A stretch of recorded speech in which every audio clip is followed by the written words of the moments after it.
जी friends, ये हमारा class 16th का थर्ड पार्ट है और इसमें हम अपने टेबल के टॉपिक को कंटिन्यू करेंगे। तो ये डाटा मेरे पास मौजूद है। मैं इसको अपने ब्राउज़र में इसको रन कर लेता हूँ पहले। तो अब हम क्या करने वाले थे, हम यहाँ पे कुछ कलर्स का यूज़ करने वाले थे। तो ये देखें आप, अगर आप ये चाहते हैं कि ये जो मेरा फोर्थ रो का लास्ट कॉलम है जिसमें कराची लिखा हुआ है, इसका बैकग्राउंड कलर रेड हो जाए और फॉन्ट कलर जो है इसका वो येलो हो जाए, तो उसके लिए मैं क्या करता हूँ, सबसे पहले मैं यहाँ पे आके इसको कुछ आईडी दे देता हूँ। ये काम हम HTML में भी कर चुके थे, लेकिन वो एक प्रॉपर वे नहीं है, ये एक प्रॉपर वे है CSS वाला। तो मैं इसको दे देता हूँ लास्ट, दे देता हूँ आईडी मैंने दी है, जो मर्जी आप इसको दे दें। तो उसके लिए क्या होगा, आप डायरेक्ट कॉल कर सकते हैं या आप एक रेफरेंस देगा। रेफरेंस क्या किस तरह दे सकते हैं कि आप सबसे पहले लिखें डॉट न्यू जो कि टेबल की क्लास है, उसके बाद आप लिखें ये हैश, मतलब डॉट न्यू स्पेस दे के हैश रो 4, उसके बाद फिर स्पेस दे के फिर हैश लास्ट। इस तरह भी आप कर सकते हैं, या आप डायरेक्ट हैश लास्ट लेकिन तो फिर भी आपका ये प्रॉपर्टीज वर्क कर जाएंगी। तो मैं क्या करने वाला था, मैं इसको बैकग्राउंड कलर देने वाला हूँ। बैकग्राउंड कलर मैं देता हूँ, वो मैं दे देता हूँ रेड, और फॉन्ट कलर जो मैं देने वाला था वो मैं दे लेता हूँ येलो। आप देखें जो हम जिस लास्ट जो हमारे सेल था उस पर हम कुछ चेंज करने वाले थे, ये देखिए वहाँ पे चेंजिंग हो गई है।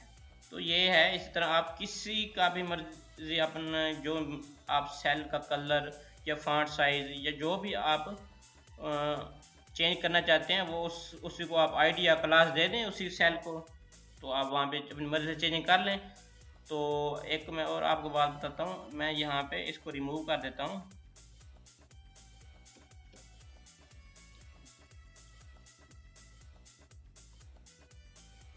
जैसा कि अब मैं इसको कलर की प्रॉपर्टी वगैरह दे रहा था, तो इस तरह देर तो लगेगी कि मैं इसको कैसा एक रो के अलग से डिफाइन करूँ, इस तरह दूसरी रो के अलग से डिफाइन करूँ, इस तरह देर लग जाएगी। तो इसके लिए एक और तरीका भी है। तो वो तरीका क्या है, वो तरीका ये है कि आप यहाँ पे लिखें टेबल, या आप न्यू भी लिख सकते हैं। मैं यहाँ पे न्यू लिख लेता हूँ डॉट न्यू, उसके बाद मैं लिखता हूँ TR जो कि मैं रो को डिफाइन करने वाला हूँ। उसके बाद मैं यहाँ पे लिखूँगा कॉलन, उसके बाद यहाँ nth। अभी मैं आप लिख के आपको दिखा दूँ, फिर मैं आपको बताता हूँ कि क्या है। उसके बाद लिखूँगा nth के बाद डैश चाइल्ड, उसके बाद ओपन क्लोज ब्रैकेट, यहाँ पे मैं लिखता हूँ इवन। उसके बाद मैं यहाँ पे बैकग्राउंड कलर दे देता हूँ। अब भी आप ये देख लें, फिर मैं आपको यहाँ पे समझाता हूँ। बैकग्राउंड में दे देता हूँ इसको ग्रीन, नहीं है हम तो मजेंटा रख लेता हूँ। इसी तरह मैं इसको कॉपी करता हूँ,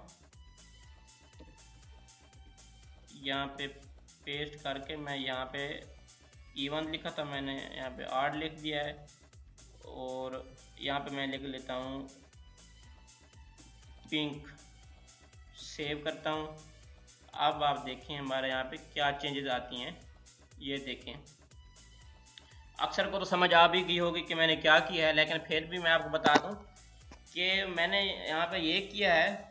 ये जो मैंने डॉट न्यू टेबल की जो मैंने क्लास रखी थी उसको कॉल किया है। उसके बाद एक रो के हमारे जितनी भी रोज़ हैं वो उसने उनको उठाया है, सारी रोज़ को यहाँ पे उठाया उसने। उसके बाद कॉलन, उसके बाद nth चाइल्ड, ये आपने लाजमी यहाँ पे डिक्लेयर करना ही होगा। nth चाइल्ड मतलब इस रो के अंदर जितने भी रो हैं उन, उसके बाद डैश चाइल्ड का कीवर्ड लिखना है। उसके बाद स्मॉल ब्रैकेट ओपन क्लोज करके यहाँ मैंने लिखा है इवन। इसका मतलब ये है कि हमारे पास जितनी भी रो हैं और जो इवन नंबर रो हैं, जैसे कि 2 हो गया, 4, 6, 8, इसी तरह nth चाइल्ड मतलब चलता जाएगा आगे, उस जो हमारे इवन नंबर रो है तो क्या होगा, उनका बैकग्राउंड कलर मैजेंटा हो जाएगा, सिर्फ इवन नंबर। अब यहाँ पे देख लें जो हमारे सेकंड और फोर्थ रो है उसका बैकग्राउंड कलर मैजेंटा है, ये वाली, ये यहाँ पे अली लिखा हुआ है और ये असगर, ये जो है इनका कलर मैजेंटा है, ये क्योंकि इवन थी। इसी तरह ये मैंने यहाँ पे ये लिखा है कि new tr nth child art, यहाँ पे ये करेगा ये सिर्फ आर्ट जो कि हमारे 1 3 5 7 इसी तरह आगे चलते जाएं, जितनी भी बड़ी आपकी टेबल हो वो एक सिर्फ इन 2-3 वर्ड से ही सारे का बैकग्राउंड कलर चेंज कर देगा। ये एक बहुत ही अच्छा तरीका है अपने टेबल को स्टाइल करने के लिए। तो अब मैंने क्या किया, इसका बैकग्राउंड मैंने पिंक ले लिया है, तो उसने उसको यहाँ पे बैकग्राउंड पिंक ले लिया है। इसी तरह अगर आप ये चाहते हैं कि फॉन्ट कलर भी इसका कुछ और हो जाए, पिंक, तो मैं इसको पिंक में कौन सा कलर अच्छा लगेगा, पिंक में येलो ही अच्छा लगेगा, येलो मैं ले लेता हूँ। आप कलर कोडिंग का भी यूज़ कर सकते हैं इसमें। ये देखें अब क्या होगा, येलो अच्छा तो नहीं लग रहा, नज़र भी नहीं आ रहा वो, तो मैं लिख लेता हूँ ब्लू। ये देखें अब हमें कुछ वाज़े नज़र आएगा। ये देखें अब मैंने ये किया है कि जो हमारे 8 नंबर रोज़ हैं, जितनी भी 8 नंबर रोज़ हैं उनका बैकग्राउंड कलर जो है वो पिंक हो जाए और फॉन्ट कलर है वो जो ब्लू हो जाए। तो इसी तरह ही वो हुआ है, बैकग्राउंड कलर हमारा पिंक हो गया और फॉन्ट कलर हमारा ब्लू हो गया है। तो इसी तरह आप अपनी मर्ज़ी से जिस रो को स्टाइलिंग करना चाहें कर सकते हैं।